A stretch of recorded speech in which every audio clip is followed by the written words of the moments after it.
We've been a leader in banking for more than 100 years. You'll find us here, at home, on your phone, and everywhere you go. Renaissance Bank. Understanding you. Member FDIC. Equal housing lender.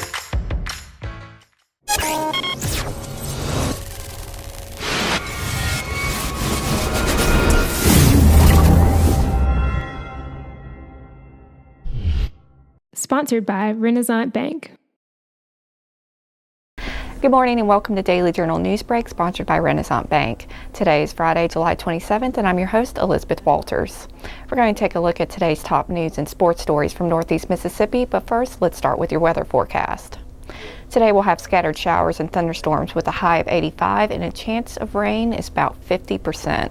And for your weekend on Saturday, we'll have partly cloudy skies with a high of 91 and a low of 69. Sunday will also be partly cloudy with a high of 91 and a low of 71. And for the start of your work week, we'll have afternoon thunderstorms on Monday with a high of 88 and a low of 69 with a 60% chance of rain. Now let's take a look at today's top headlines. Lightning strikes have caused problems this summer for power utilities throughout the region. Tupelo Water and Light Director Johnny Timmons estimates that about half of the power outages within the city in recent months were caused by lightning. Other causes include high winds, animals, and falling trees or limbs. The number of outages experienced this year are likely to outpace those seen in recent years. Power utilities use several measures to protect from lightning, including lightning arresters and static wires. Timmons said Tupelo Water and Light has replaced more than a dozen arresters so far this summer. Timmons also said that his office has received complaints reporting that power surges on the power lines have damaged electronics at both residential and commercial properties. He also offered two pieces of advice. Make sure that the house is properly grounded and that homeowners plug sensitive or expensive electronic devices into a power strip that contains surge protection. And after a temporary stop, site work for the multi-million-dollar Pinnacle Point development resumed this week. The Mississippi Department of Environmental Quality halted the project to allow developer Bruce Patel and his Fusion Hospitality Group to address environmental concerns with the property. Patel said that they are still on track to have the first building up in about 90 days once all the approvals are finalized. Patel received a notice of violations in early May after an investigation found that they had not received the proper permits to work on the site. A follow-up visit in June found issues with the site not having enough perimeter silt fencing around a wetland area, as well as a portion of the overall site.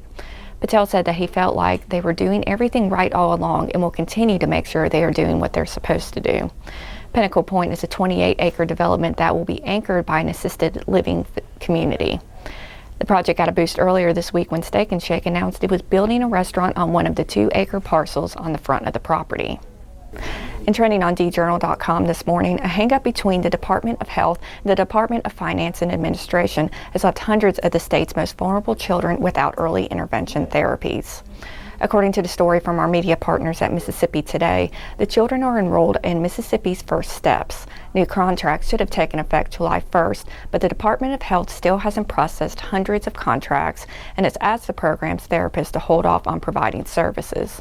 The Department of Health said that the problem rests with the DFA and that the new board did not offer contract guidance until May. Several First Steps therapists spoke to Mississippi Today and said that all but one were still waiting on a signed contract. The Department of Health said that it will fund makeup sessions with therapists, but did not provide a resolution date. Several therapists said it would be difficult to make up those sessions as the department has promised. And you can read more about this on djournal.com. And in sports, the Senior American Legion State Tournament opened Thursday with the Pontotoc Red Sox defeating the North Mississippi Indians 9-2. Down 2-0 early, the Red Sox scored 5 runs on 5 walks, 2 hits, and an error to go up 5-2. Pontotoc's Jake Reeder came in to pitch for East Webster's Walker Johnson in the second inning and pitched 6 innings, allowing 4 hits, no runs, and striking out 3.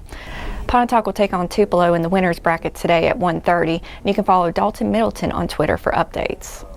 And that does it for Newsbreak on this Friday. Don't forget that this show is just one of the many online offerings courtesy of the Daily Journal that gets you news off the page and on the go.